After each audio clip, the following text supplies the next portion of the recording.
Hello my dear friends, and welcome back to another Star Wars news update. Thank you so much for being here. I hope you enjoy this one. We have some more positive news in the second half of this video, but we're gonna start with some new data that Samba TV have released for episode 8, the finale of season 1. Now we've got to be careful with Samba, because as we've covered in previous videos, they use a limited sample to record their numbers, and therefore, it's not always the most accurate or representative of the full picture. So it's best to look at it as a screenshot that gives us a rough estimate of how certain shows perform.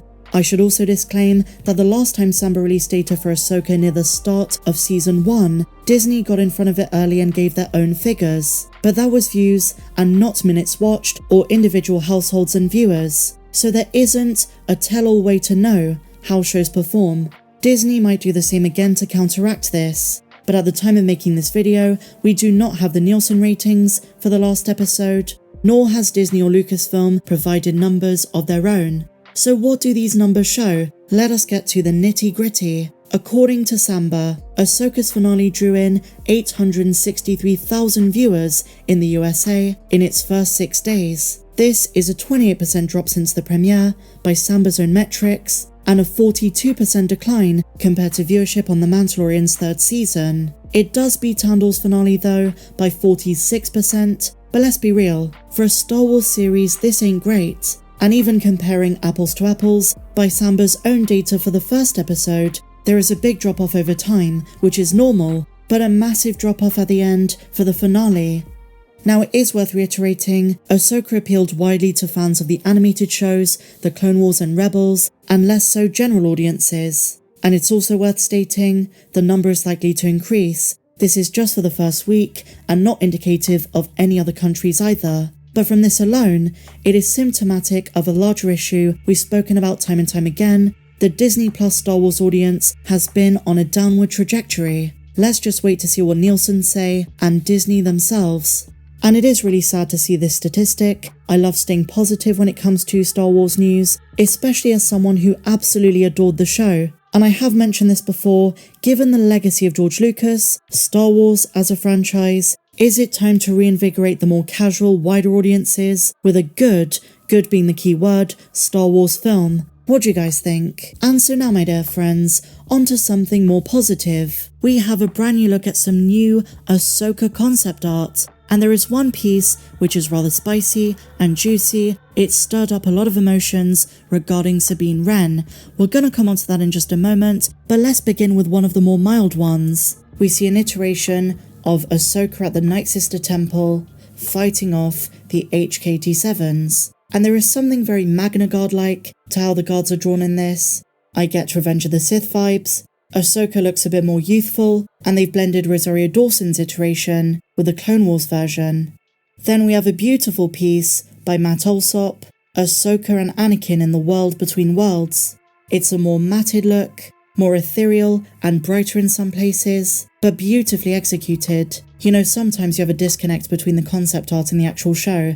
In this case, they adapted it so well. And I was just scrolling through these when I remembered something Dave said before the show dropped. He made animated versions in the style of Clone Wars and Bad Batch, not fully rendered mind you, of each episode. I wonder how these look in that style, and I'm keeping my fingers crossed they do eventually release some of that. I'm hoping the Disney Gallery for Ahsoka Season 1 gives us some insight into what that looked like. I mean, imagine if they did the entire Ahsoka show as Rebel Season 5, in a 3D animated form. Then we have the introduction of Thrawn, the Chimera coming down, the mountains of Peridea in the distance, and here on the right and left we have the Night Troopers. Thrawn's outfit looks a bit less dishevelled, it's a bit smarter, but generally we're splitting hairs. Yes, they're different, but in terms of interpreting concept art for the screen, these are pretty amazing.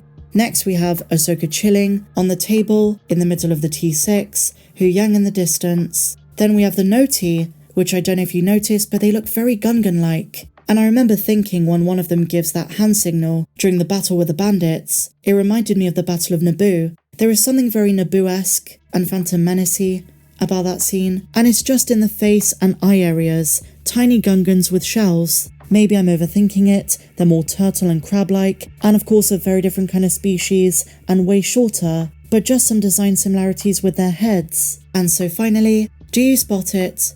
You have Rosario Dawson, Imanis Fundi, and Great Scott, what is that thing Sabine has on her back? Well, if you've seen Star Wars Rebels, you would know that is her iconic jetpack. Where was it in the show? It looks so badass. Full on Mandalorian, with her blasters.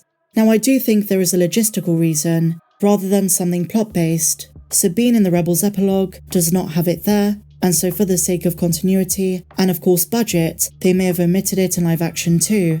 Although, a plot reason, following the Siege of Mandalore, and we don't know if Sabine knows about the reunification of Mandalore just yet, that we saw in Mando Season 3, she might keep a low profile. The helmet is much easier to remove. But I love this concept art, I love little nuggets we're getting of Ahsoka after the show, because we have entered a more quiet period. And so finally, my dear Mandalorians, ever since Ahsoka Season 1 came to an end, the official Star Wars social media pages have been posting short snippets of interviews with the various cast members.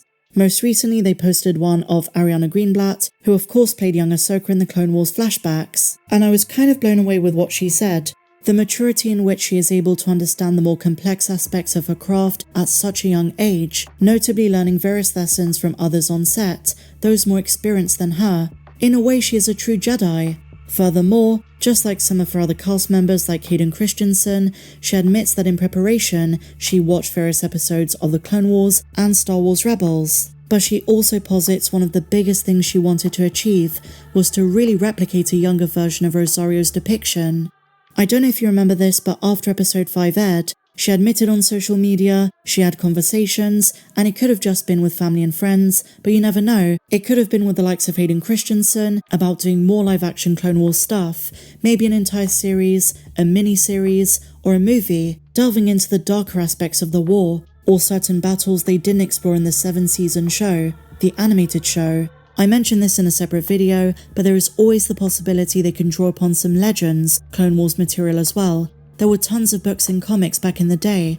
The Obi-Wan Kenobi show proved you can draw upon the lore of some of that Legend stuff, even if it's just the name of a planet, such as Mapuzo.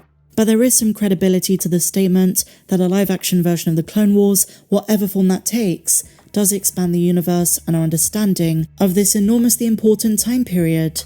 Ariana Greenblatt is extremely expressive. Imagine Ewan McGregor, Hayden Christensen, Ariana Greenblatt, and Tamara Morrison all together for a Clone Wars mission. And when you look at fan perception and engagement with Part 5, I was blown away. It shows that Clone Wars fans who grew up watching the shows, whether it's the 2D one, which is no longer canon, or the 3D show, those stories and characters mean so much to us. Many are still on the high of Part 5. Let me know your thoughts in the comments down below. Please may I ask you to hit that big red subscribe button if you've not done so, hit the bell for notifications, and I'll see you in the next video. May the Force be with you, always.